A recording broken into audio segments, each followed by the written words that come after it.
Hello everybody, welcome to tonight's webinar. We're just waiting for a few more people to log on here and we will get started in a couple minutes.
Okay, so we're ready to get started. So thank you all for joining tonight. So our NutriChem webinar is going to be all about the digestion complexion connection. So my name is Laura Mirzwa. I'm a registered holistic nutritionist and culinary nutrition expert at NutriChem. So I graduated from the Canadian School of Natural Nutrition, which is in Ottawa, in 2012. And from there, I obtained my culinary nutrition expert certification in 2014. So in my practice, I specialize in supporting the body through optimal digestion, mindful eating, and mastering meal prepping. So what exactly is digestion? So if you're suffering from skin disorders or allergies and sensitivities, or if you have stomach conditions like IBS, Crohn's, colitis, they all have one thing in common, and that's digestion. So digestion plays such an important role in the overall functioning of our bodies that sometimes that we don't even realize things like skin conditions need to be dealt with through the gut. So I truly believe that there's actually no one-size-fits-all solution, and everybody's direction towards health is going to be completely different. So for each and every person, a combination of proper nutrition, lifestyle adjustments, and correct supplementation is going to be important for optimal health and optimal skin health. So we're going to start talking about digestion. So what exactly is it? So it starts in the mouth and it ends in the bowel. So in between those two areas is where all the magic happens, or is supposed to happen.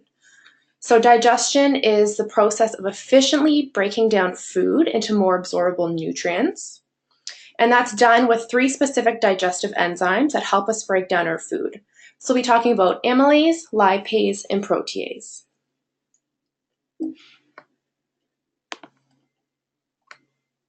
So first we're going to begin in the mouth. So food enters the mouth, and that's where we have a few different digestive helpers. So we find our teeth.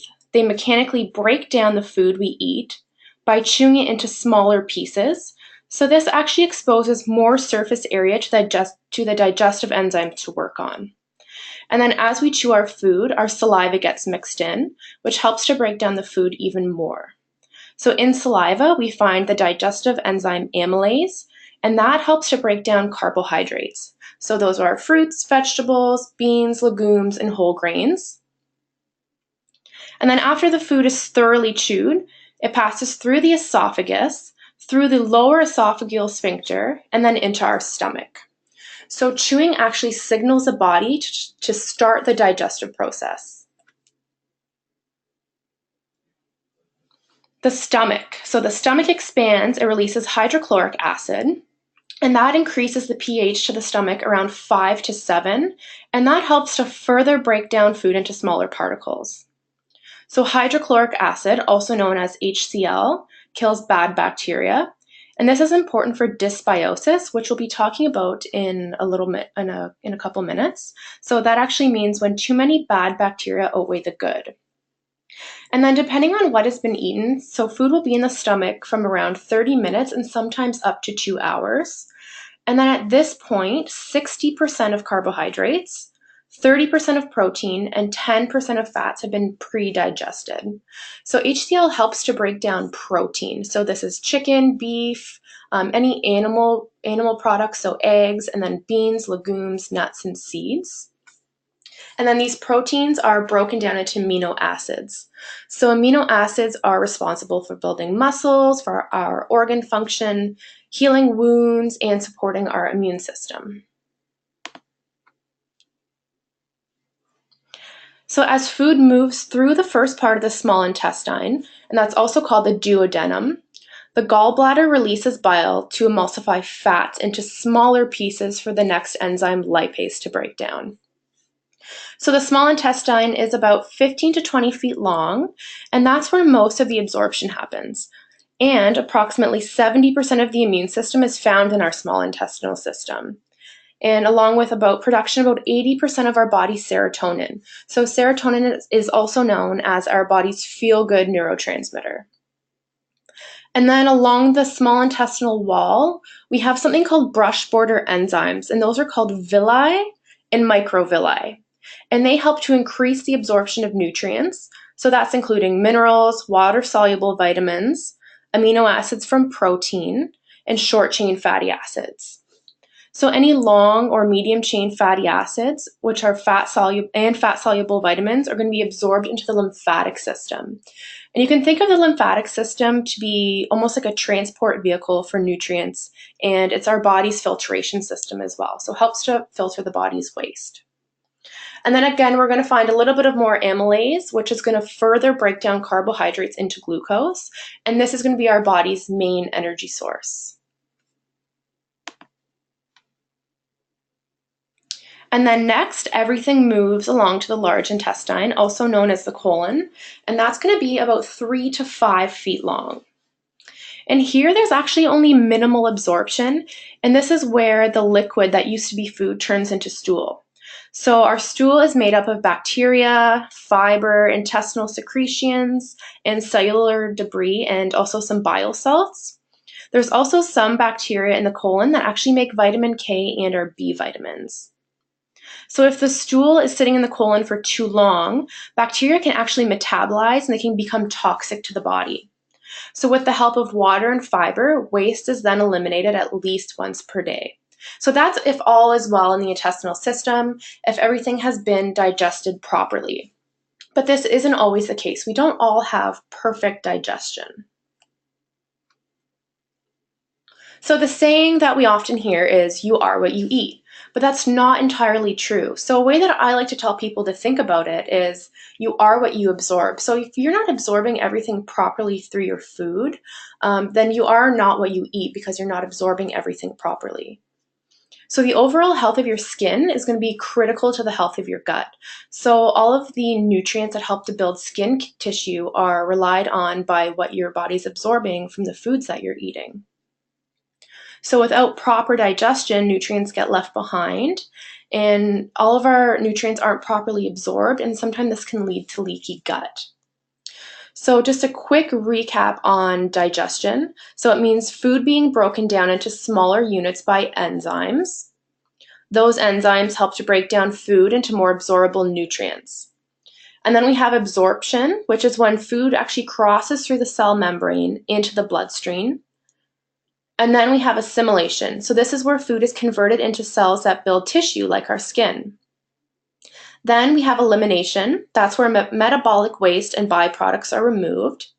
So you can actually think of it like nothing is really considered inside the body until it passes through the gastrointestinal system, then into the bloodstream where all of the nutrients are absorbed. So next we'll talk about the skin.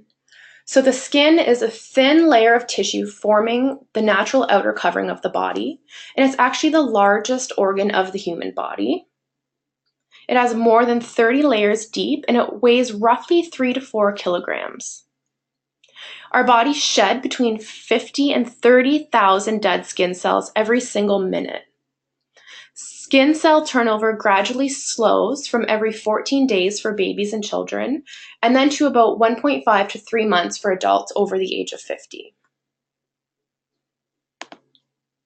So skin is very expressive. So conditions that can be going on can be expressed as eczema, acne, psoriasis, rosacea, premature aging, and dull and lifeless skin. So that means that the health of the skin will indicate whether the body is at ease with the inner and external environment, or whether there is an underlying imbalance of a health issue. So over 50% of the population suffers from a gastrointestinal issue, and all of the points below have a direct link to digestion and the health of the skin. So things like nutrient deficiencies, microbiome imbalance, vitamin and mineral deficiencies, antioxidant status, hormonal imbalance, compromised immune system, food sensitivities or allergies, blood sugar imbalance, poor sleep, stress or poor adrenal function, candida or an imbalanced gut, and viral or bacterial infection. So the first skin condition we're going to look at is acne. So this is actually one of the most common skin conditions. It affects between 80 to 85% of the adolescent population and between 40 to 50% of adults. So acne is usually classified as inflamed or infected sebaceous glands in the skin, in particular a condition characterized by red pimples on the face. Acne is also linked to candida, food intolerances or allergies, leaky gut syndrome, hormonal imbalance, and stress. And then we have eczema. So eczema is a condition in which patches of skin become rough, inflamed, itchy. They can become thick, scaly, crusty, or weepy. So this can be found anywhere on the skin, and even a lot of people will experience on their scalp as well. And sometimes results from a reaction to an irritation, so contact dermatitis. And it's strongly linked to lower immunity, food allergies, intolerances, leaky gut, or hypochlorhydria. And then we have psoriasis. So psoriasis is an autoimmune condition marked by red, itchy, scaly patches. Again, this can be found anywhere in the body, including the scalp.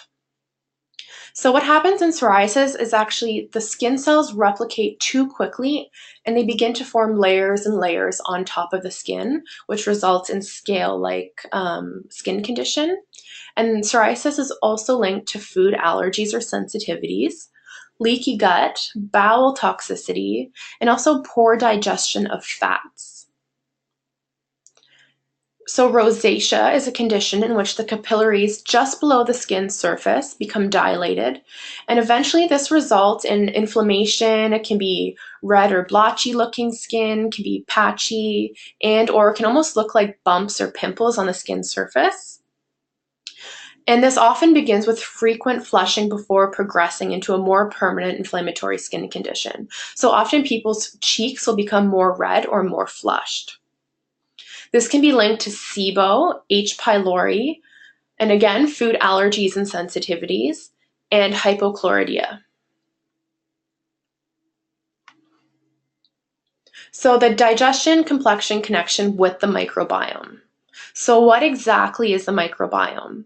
So you can think of it like a diverse colony of microorganisms, and they are found in the gastrointestinal system. So in there, we're going to contain both good and bad bacteria. And we always want to make sure that we have more good than bad, because too much bad is going to cause an imbalance. And things that can cause us to have overpopulation of bad bacteria would be food sensitivities. It can be from stress, prescription drugs or over the counter, our diet for sure, and our environment. So our microbiome actually affects how our food is digested and absorbed, and it is completely related to the health of the skin. So if you have a poor microbiome, so if you don't have a good healthy amount of bacteria in your intestinal system, this can often show through the skin. So in the small intestine, we talked earlier, is home to the villi. So the villi help to absorb nutrients and they help to transport them to the bloodstream where they're going to be used to the body to regenerate all different types of cells. So this is including skin cells. But if we have inflammation in our intestinal system, this is going to cause the villi to become damaged and it's going to make them less productive in absorbing nutrients and getting these nutrients to the bloodstream. And this is going to lead to poor health. In result, this can cause something called leaky gut. So leaky gut is actually damage to the intestinal lining, and that's due to inflammation. So what happens in leaky gut is food particles are able to pass right through the intestinal wall into the bloodstream. So these food particles haven't been broken down properly and digested properly into nutrients that the body recognizes. So those undigested food particles are going straight into the bloodstream. And this causes an inflammatory response in the body. So also this is going to lead to things like candida, SIBO, which is small intestinal bacteria overgrowth. So when there's too much overgrowth of bacteria in the small intestinal system, and this can lead to brain fog, intestinal bowel, IBS, Crohn's, gas, bloating, constipation, diarrhea, and then skin conditions like psoriasis, rosacea, acne, eczema, dry skin, and aging. So like we said before, the skin is expressive. If these things are going to go on in the gut, most likely it's going to show through the skin as well. So here is a picture of a healthy intestinal villi on the left. So as you can see, there's really deep grooves in there, and those grooves are responsible for pulling in the nutrients and bringing them into the bloodstream. So that's a good healthy intestinal villi. And then on the right-hand side, we have a damaged intestinal villi. So as you can see, there's not those nice deep grooves there. There's not too much room for nutrients to be absorbed, really. So what happens if we're consuming inflammatory foods or stress, prescription drugs, these damaged intestinal villi are actually getting matted down. So there's not as much room for absorption. So we encounter intestinal permeability, also called leaky gut, and inflammation when our bodies are continuously exposed to aggravating foods and substances. And these are all linked to the health of the skin. So as we discussed in a lot of the skin issues, food intolerance and allergies are huge. And then we also have alcohol, sugar, caffeine, prescription drugs, and we have stress. So food allergies and sensitivities.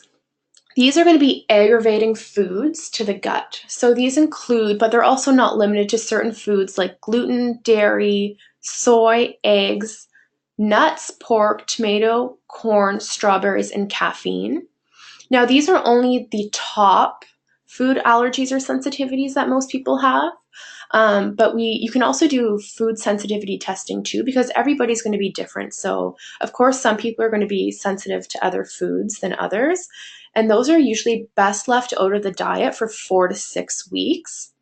Because if you are constantly consuming these aggravating foods, it's going to cause an inflammatory reaction in the body, and it's going to cause stress to the digestive system.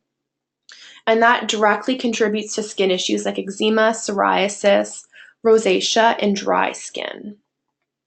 So exactly, to find out what foods you may be sensitive to, you can always consult with a Nutrichem nutritionist. And usually what we like to do is do an elimination style diet. So some people may know some foods that they're sensitive to. Oftentimes we'll take out most of the foods at the top as well for 4 to 6 weeks. And then you're going to want to slowly reintroduce those foods to find out which ones you could be sensitive to. And another way of doing this is food intolerance testing.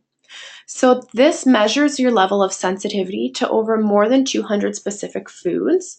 And at NutriChem, we use the latest testing technology that delivers more accuracy. So it's done by blood, and it actually gives us a direct link to what foods you could be reacting to. So then some aggravating culprits. So sugar. We hear a lot about sugar and how much damage it can do to the body. So over-consuming sugar is going to feed the bad bacteria in the microbiome. So this is going to lead to things like candida, and it's also going to increase your risk for leaky gut. So candida and other types of bad bacteria actually thrive off sugar. So the more that you keep consuming it, that bad bacteria is going to keep growing and thriving off of that. And then we have caffeine. So caffeine acts as a laxative to the body. It quickly moves nutrients through the body with water, and this also causes dehydration. Caffeine blocks the absorption of nutrients that are needed for skin health. So caffeine would be anything that is, so we have coffee, of course, and then we have chocolate has caffeine, energy drinks, and even some teas, so black tea and green tea. And then we have our processed foods. So processed foods are essentially nutrient void. They break down very quickly into the body into sugars that feed bad bacteria. And then this in turn also causes cravings, which make us crave more of these processed foods. Processed foods also cause inflammation and damage to the gut wall. So processed foods would be considered anything packaged, usually anything with more than one ingredient and also with foods that you cannot pronounce. If there's a bunch of ingredients there and you have no idea how to pronounce them or what they are, most likely this is going to be a processed food. And then we have gluten. So this is one that we hear of quite often. So gluten consists of two proteins. So we have gliadin and glutenin. And some people may actually suffer from celiac disease, which is an autoimmune condition, and other people will just have a sensitivity to it. And most people who do take out gluten for the 4 to 6 weeks often see not only improvement in their skin and digestion, but also with mood, energy, and sleep as well. So gluten can cause damage to the intestinal walls, in turn causing inflammation.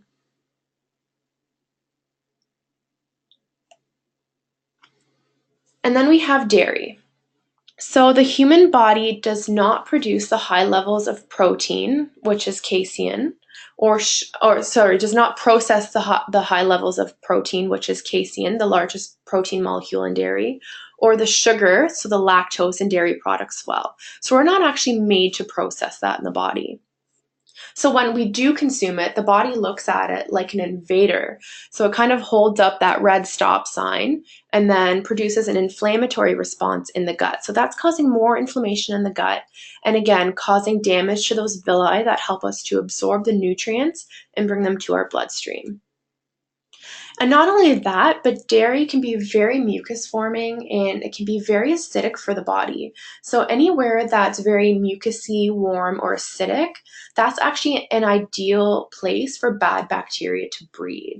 So those are things like candida, SIBO, and yeast overgrowth. So we want to make sure that we're not giving them a good place to breed.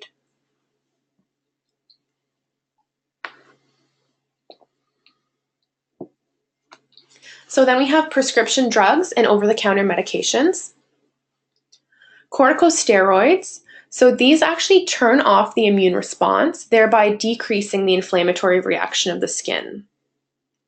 And this actually can cause skin thinning, and it can cause changes to the texture of the skin and connective tissue, hypo or hyperpigmentation of the skin, and oftentimes that can be permanent. And then we have proton pump inhibitors, or they're also known as PPIs. So proton pump inhibitors block the stomach's acid production, interfering with breakdown of protein. So remember when we talked about hydrochloric acid, how it helps to break down our protein, and how in the high acid environment, it actually kills off bad bacteria as well. So that high acidity in the stomach is there for a reason. So when we're taking proton pump inhibitors, it's actually lowering down that acid that is necessary for digestion and fighting off bacteria that could potentially make it into our body. They also contribute to nutrient deficiencies, as stomach acid is also needed for absorbing some of these nutrients like B12, iron, zinc, calcium, and magnesium. They all rely on stomach acid for absorption. So if that stomach acid isn't there, we're going to have a harder time getting these nutrients through food. And then antacids are over the counter. And again, they're going to cause depletions of calcium, phosphorus, B12, iron, zinc, and that's going to be again from the lower stomach acid levels.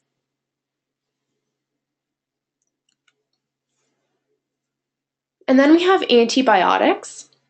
So not only do they cause die-off of the bad bacteria, which they're supposed to do, but they also cause our good, healthy bacteria in the microbiome to die off too. And this is going to be crucial for our skin health, because if we don't have those good bacteria in our gut, we're going to have more bad that keep overpopulating.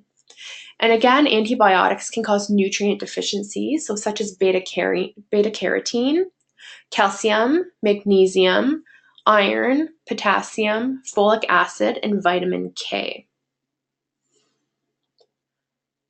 And then we have oral contraceptives, also known as the birth control pill. So again, this is going to cause an imbalance of healthy gut bacteria. So again, it's going to be outweighing more bad than good. And it also disrupts our absorption of nutrients. So again, we're going to be looking at some of the B vitamins, so B2, B3, B6, and B12, and folic acid, magnesium, zinc, vitamin C, and tryptophan. And then we always want to look at lifestyle and stress. Stress can wreak havoc on our digestive system. So you can actually think of the digestive system as the body's second brain. A study showed that stress results in alterations of the brain-gut interactions, also known as the brain-gut axis, ultimately leading to the development of a broad array of gastrointestinal disorders, including IBD, irritable bowel syndrome, and other functional gastrointestinal diseases, food antigen-related adverse responses, peptic ulcers, and gastroesophageal reflux disease. So stress has such a large role in digestion. It actually changes our mental state. So, when you get that feeling of being scared or nervous, that's actually going to affect the health of our gut as well. We spend too much time in flight or fight mode rather than rest and digest. And no matter how much we focus on the diet and taking all of our correct supplements, if you don't address stress in your body, you can't heal any of your skin conditions. You're not going to be able to heal any digestive issues if your body is constantly under a state of stress. So the body's stress response causes a few different things. So there's going to be decreased nutrient absorption, decreased blood flow to the gut, peptic ulcers, irritable bowel disease, and acid reflux. So these symptoms are all linked to poor digestion, which are going to lead to poor skin health.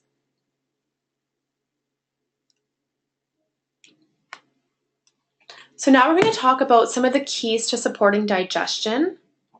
So to support the health of the skin, we need to focus on getting our nutritional requirements from the most nutrient-dense foods possible. So we want to focus on using non-GMO, whole or minimally processed plants, fruits, vegetables, whole grains, fats, beans, legumes, and animal products that are sustainably sourced and raised without the use of hormones and antibiotics. And we want to steer clear of those aggravating foods that we talked about earlier. So you can either see a Nutrichem nutritionist to start on an elimination diet, Or you can always test to see which foods you are sensitive to. And then again, taking these foods out for 4 to 6 weeks and slowly reintroducing them and keeping track of your symptoms is one of the best ways to find out which foods are actually causing your issues. And then we have our gut healing nutrients. So turmeric, also known as curcumin, reduces gastrointestinal inflammation related to leaky gut. So turmeric you can use in supplement form. At NutriChem we have one called BCM 95, which is a higher potency turmeric supplement. Or you can also use it in food. So you can use it to flavor rice. You can use it to flavor poultry. Often I recommend a lot of my clients to add some to their smoothies. If you start with about 1/4 of a teaspoon and you work your way up based on the taste, I would just start slow with it and adjust for your taste. And then we have bone broth. So bone broth contains vitamins, minerals, gelatin, and collagen that help to renew and restore the integrity of the gut lining. And bone broth is something that's really, really easily made at home. A lot of people are always so nervous to make bone broth, but really all you have to do is get a large slow cooker. You can add in 3 to 4 pounds of good quality bones. You can use chicken bones, beef bones. Also, chicken feet will have a higher amount of collagen in there too. You can add veggies, but you don't have to. But I do recommend adding about 1 tablespoon of apple cider vinegar, depending on how much broth you're making, because the apple cider vinegar actually helps to extract all of these nutrients that are going to be beneficial for the gut lining. So you can add that 1 tablespoon of apple cider vinegar, put everything in your slow cooker, and then you can simmer that for 12 to 24 hours. And if you would like, you can strain some of the fat at the top, and then that's going to give you a nice, beautiful bone broth. And then we have fermented foods. So fermented foods would be sauerkraut, kefir, kimchi, tempeh, and they contain healthy bacteria to promote balance in the intestinal system. And some of these foods you can actually make at home as well. And then we have probiotics, which are related to fermented foods. So again, there's going to be making sure that there's a healthy balance of good bacteria. So our bodies have around 10 times more microbes than human cells. Probiotics are going to help to reduce gas and bloating. And when you're picking out a probiotic, you should look for it to be at least 10 to 50 billion bacteria per capsule. And at NutriChem, we make one called Nutridophilus. It's a shelf-stable probiotic, so it doesn't need to stay in the fridge. You can leave it in your purse, you can leave it in your bag, your desk at work, you can travel with it. It has 10 billion live bacteria per capsule, and it's enteric coated, which helps it to bypass the stomach acid. And then we have our digestive enzymes. So we talked about our digestive enzymes earlier that are naturally in the body to help us digest food. But sometimes we need a little bit of help in that area too. So by supplementing with a digestive enzyme, it's going to ensure that food is being properly broken down and absorbed into the bloodstream. And then again, we're going to be able to use all those great nutrients for building cells and tissues in the body. So if you're looking to supplement with a digestive enzyme, you want to look for one that's broad spectrum, a complete enzyme, ideally with the enzyme DDP, which actually helps to break down aggravating foods such as gluten, or if you have any food sensitivities that you know of and you may be exposed to them, the DDP will help to break them down further so your body won't have as much inflammation. And as an all-around complete digestive enzyme, we always recommend Megazyme Pro. And you can start with 1 capsule with each main meal, and you can work up to 2 if you need to. And we also did talk about hydrochloric acid as well. So if you don't have enough acid in your stomach, you can also supplement with a hydrochloric acid supplement as well.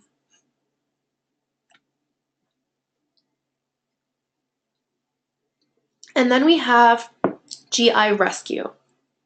So GI Rescue is a combination of a few different gut healing nutrients. So in there is zinc carnosine. So zinc carnosine is beneficial for reducing inflammation, and it helps to speed up the healing of H. pylori infection in the gut.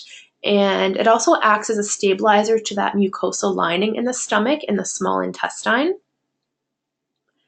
And then there is N-acetylglucosamine, also known as NAG, N-A-G. And that provides protective mucus called glycoprotein that helps to heal the soft tissue of the gut. And also in the GI rescue is aloe vera. So aloe vera helps to soothe and repair the gut wall, and it actually provides antibacterial properties against susceptible and resistant H. pylori strains.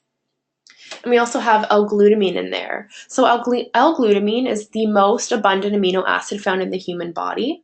It protects against mucosal breakdown, and it actually helps to repair any damaged tissue in the gut. So any of that damaged villi that we saw before, we saw the picture of the healthy villi and the damaged, it's actually going to help to repair that. And it also helps to support the immune system by keeping cells from dying off, and it repels against bad bacteria. And we have collagen. So pure collagen is a collagen peptide. And collagen peptides are a little bit different than gelatin. So the peptides are highly digestible and bioavailable. And studies have showed that over 90% of the peptides are actually digested and absorbed within a few hours after a meal. And clinical trials show that collagen peptide consumption effectively improved skin structure. So the fragmentation of collagen in the deep layers of the skin was reduced already after 4 weeks and decreased by 31% after 12 weeks. And at the same time, the density of the collagen layer increased, providing more strength to the skin. And peptin further increased skin moisture by 28% after 8 weeks. This restructuring of the skin is key to bringing anti-aging benefits and a more youthful appearance. So collagen is really great for wrinkled skin and dry skin. So it helps to bring that moisture back and helps to increase the collagen layer of the skin. And then we have our fiber, so prebiotic fiber. So we talked about probiotics, which are the good, healthy bacteria that live in the body. And then we have our prebiotics. So prebiotics are a non-digestible fiber that enhances the diversity of the healthy gut bacteria in the microbiome. So basically, probiotics help our body to fuel the probiotics. And they are fermented in the colon by gut bacteria. So a few really great sources of prebiotic foods you can include in your diet. We can do raw Jerusalem artichokes. This is really great on a salad. You can do raw or cooked onion, raw garlic, raw dandelion greens, raw leeks, and unripe bananas. So bananas that still have a little bit of green on them. So these are all foods that contain non-digestible prebiotic fiber. And you can also take prebiotic fiber in supplement form too. So Nutrichem makes an amazing fiber called GastroGuard. So not only does it have the prebiotic action of the sun fiber, it has a few other things in there too. So it has aloe vera, which we talked about earlier in the GI rescue, which helps to heal the gut lining. And it also contains the SGS broccoli, which is a really potent antioxidant. And then because it is a fiber, it also helps to eliminate waste. And if you are taking a fiber supplement, you always want to make sure that you're well hydrated as well. So make sure you drink extra water if you are taking a fiber supplement. And then we have our healthy fats. So we have our omega-3 and our omega-6 fatty acids, and these are essential for skin health. So the best sources of healthy fats are going to be avocados, our nuts and seeds. We want to always make sure that those are unroasted and unsalted. We don't want to have any rancid oils in there. Coconut oil, fish, preferably cold water fish or wild fish. And then we have unheated quality olive, hemp, flax, and walnut oils, and grass-fed butter. Unless you're avoiding dairy, I would stay away from that. Also, there's something called ghee, which is basically clarified grass-fed butter, and even people that have dairy sensitivities can often tolerate that. So that's something you could try as well.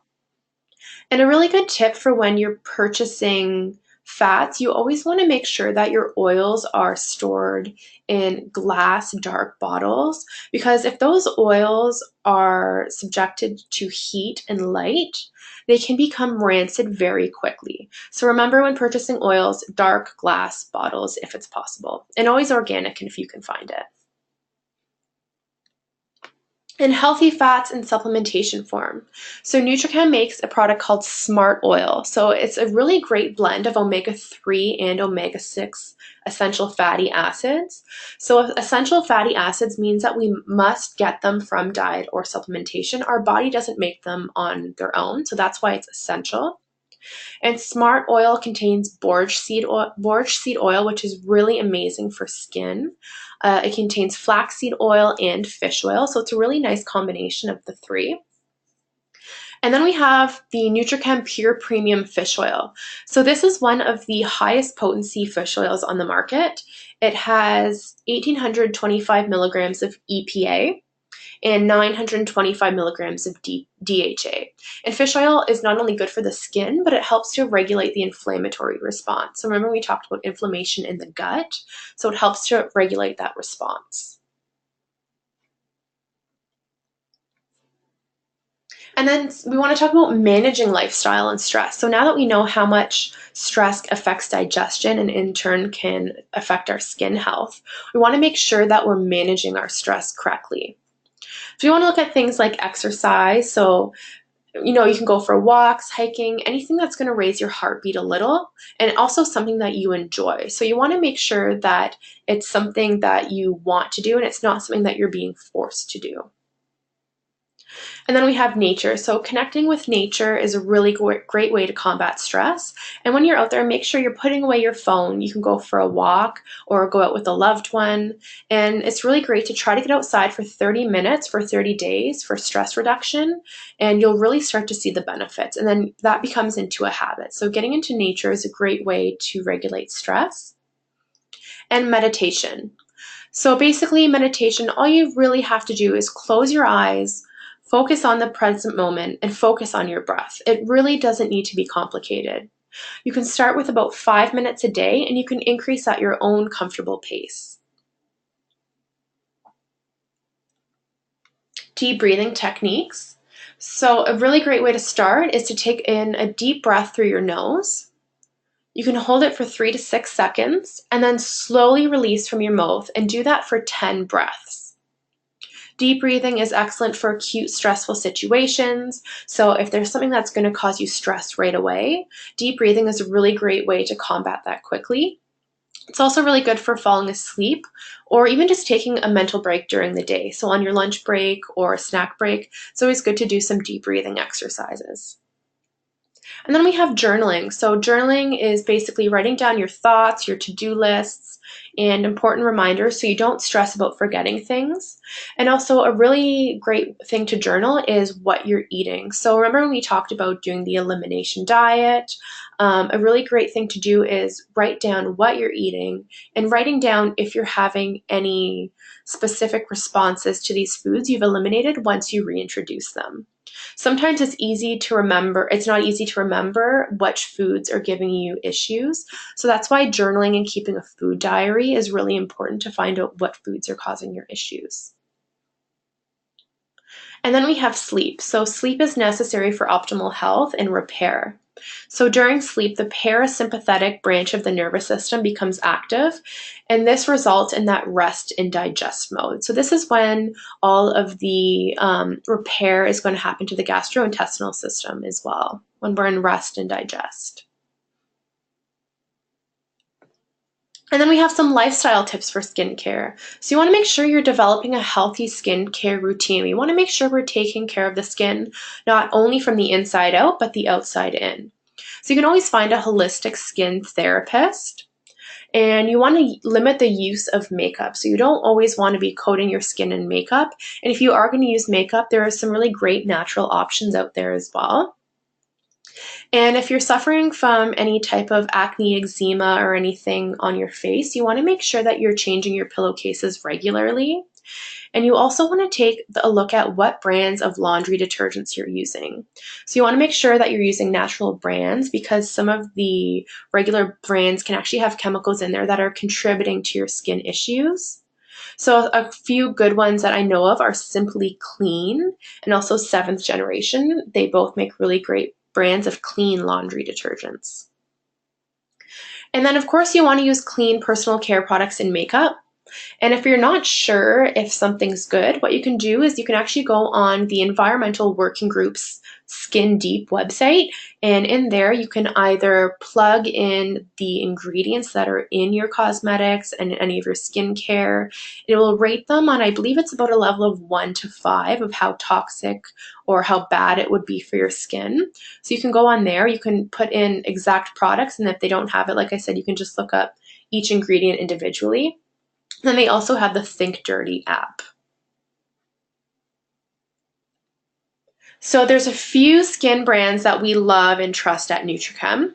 So we have our very own Radiant Skin Cream.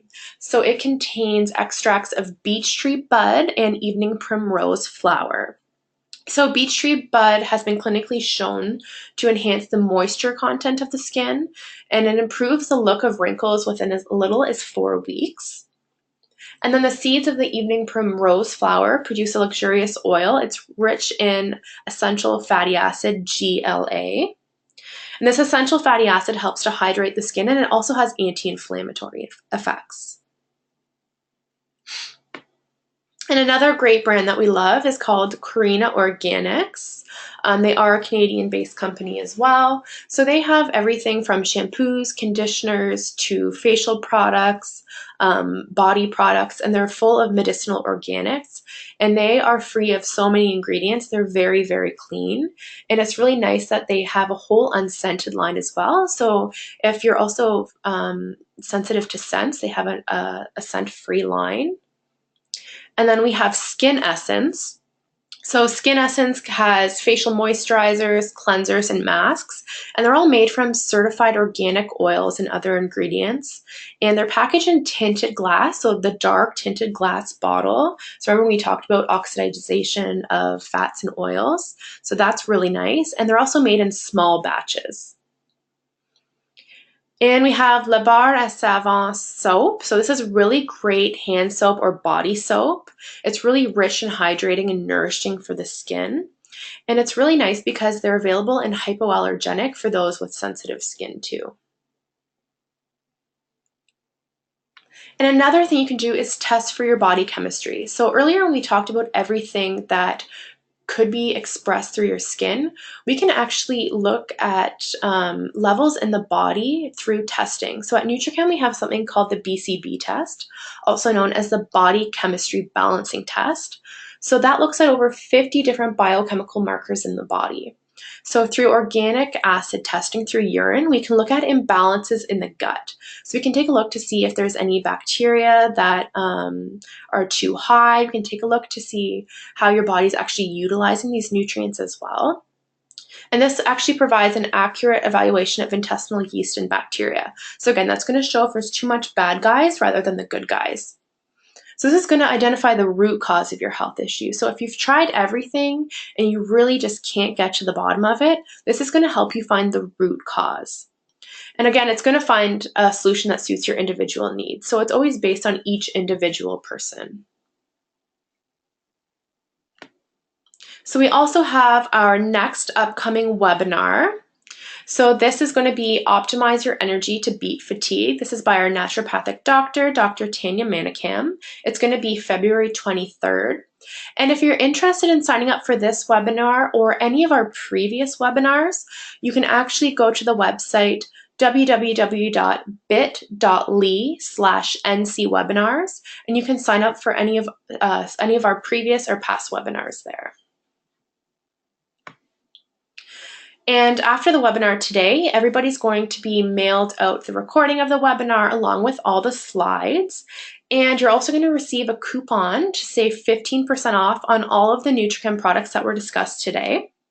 So you can use the coupon code SKIN15 in store, or you can use it online on any of those products, and that's going to be valid until the end of this month, so January 31st. So now we're going to take some questions. So anybody that has any questions, you can actually just type them right down in the question chat box, and I can go ahead and answer those for you.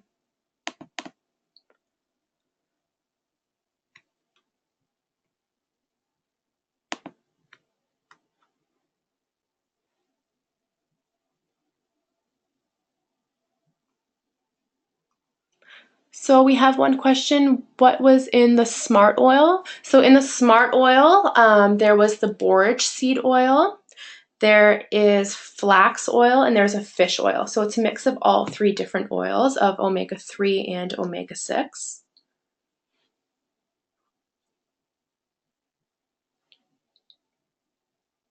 So another question here, is the food intolerance testing valid only if you have eaten recently or eating these 200 specific foods? That's a really good question. So yes, when you do the 200 food testing, you want to make sure that you are eating a wide variety of these foods in order for it to come up properly that you're reacting to it. So if it's a food that you've never eaten or that you haven't eaten in a long time, it's not going to be as accurate of a result. So you want to make sure you eat a wide variety of food before the tests.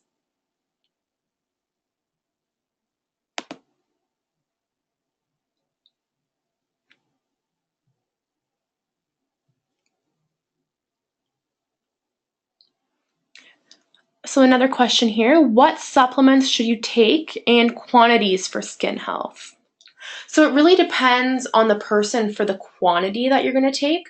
Usually, we're going to want to recommend to stick to the dosage that is on the bottle.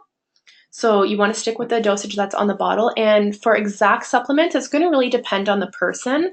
But I think starting with a really good quality probiotic and some fiber is going to be really helpful for the gut. And in turn, that's really going to help your skin. And definitely an essential fatty acid. So you can do one or the other, either the smart oil or the pure premium fish oil. So those would be three to start with that are going to benefit anybody.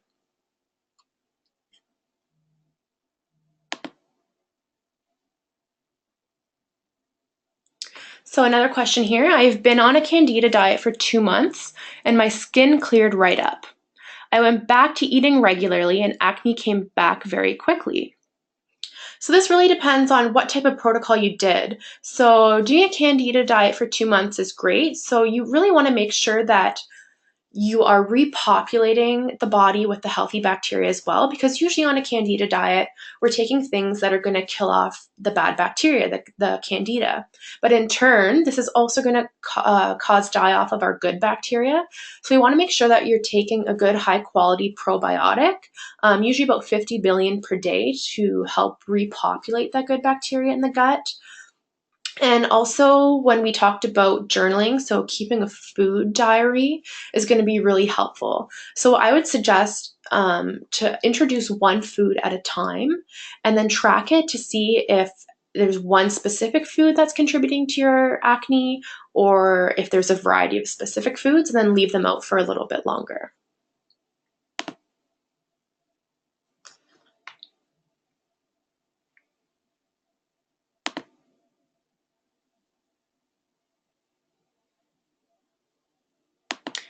Should I get tested for celiac?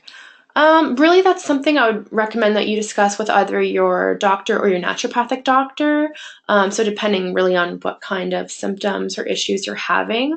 But what I tell most of my clients who, are really curious about getting tested to see if they're celiac, if you're feeling really great off gluten and a lot of your symptoms have gone away, is it really going to matter if you test positive or negative? If you're feeling great, then you can definitely continue to keep gluten out of your diet.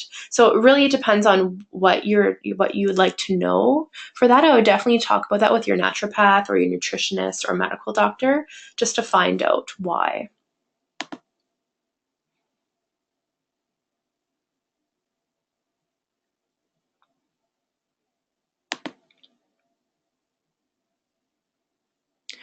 What skin product would you recommend for a 70-year-old woman with no skin conditions other than aging dry skin?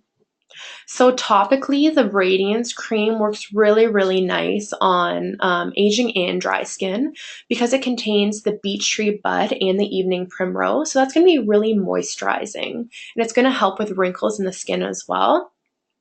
And we also talked about pure collagen. So again, pure collagen actually shows studies that it helps with the collagen content in the skin and helps with wrinkles.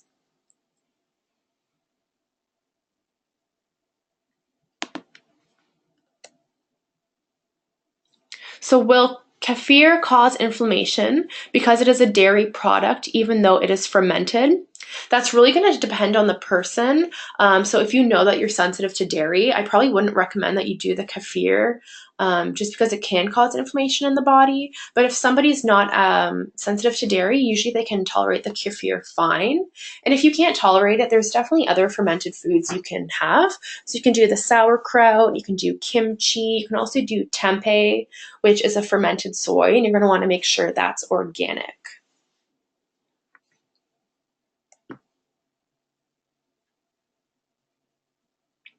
What is the cost and the process for your food sensitivity test?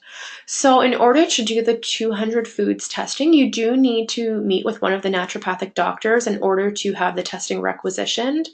And pricing, I believe, is $400 plus HST. And you can always give us an email as well to info@nutricam.com, and we can give you the exact pricing on that.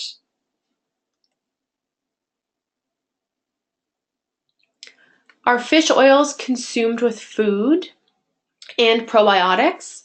Fish oil is good to take with food because a lot of people will notice that they will have fishy repeat. So sometimes if you take that with a food, it will help to diminish that.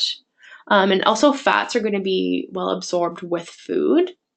And then for the probiotics, yeah, yes, I would take those with food because if you have food in your stomach and then you put the probiotic in there, it's actually going to help move the probiotic to the correct area with the food instead of it being broken down by the stomach acid in the stomach. So you do want to take your probiotics with food as well.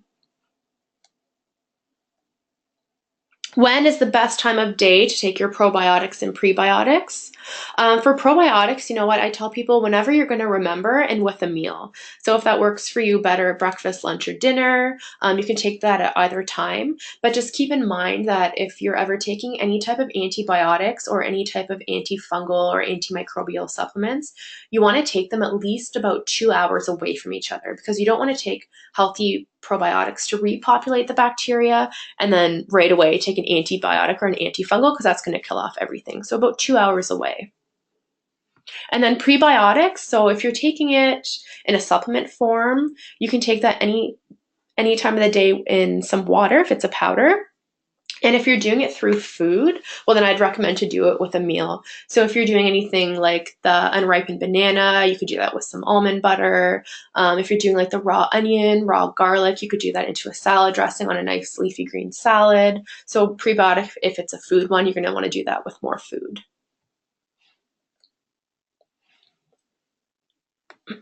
So can you take too much of probiotics and would there be a reaction? I take 150 HCP and I'm not sure if that is too much. Usually, if you're taking too much probiotics, you may experience some gas or bloating, or some people may experience diarrhea. If that's the case and you're looking to take a higher potency, it's always a good thing to start slow and gradually work your way up. So if you notice that you are having any symptoms from that, you can lower your dose and just increase slowly.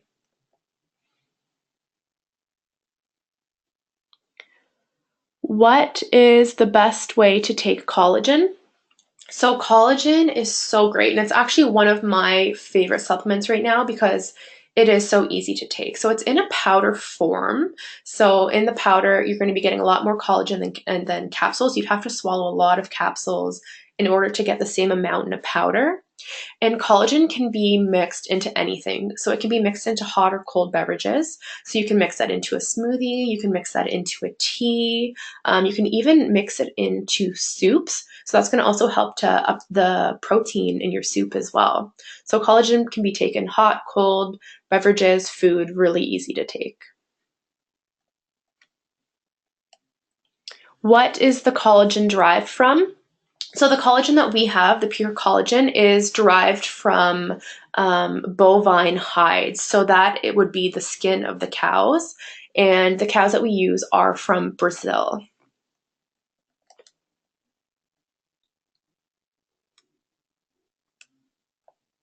Okay, just looking through, see if there's any other questions here. And also, if you think of any questions later, you can always email info@nutrichem.com, and I can get back to you on any other questions that haven't been answered.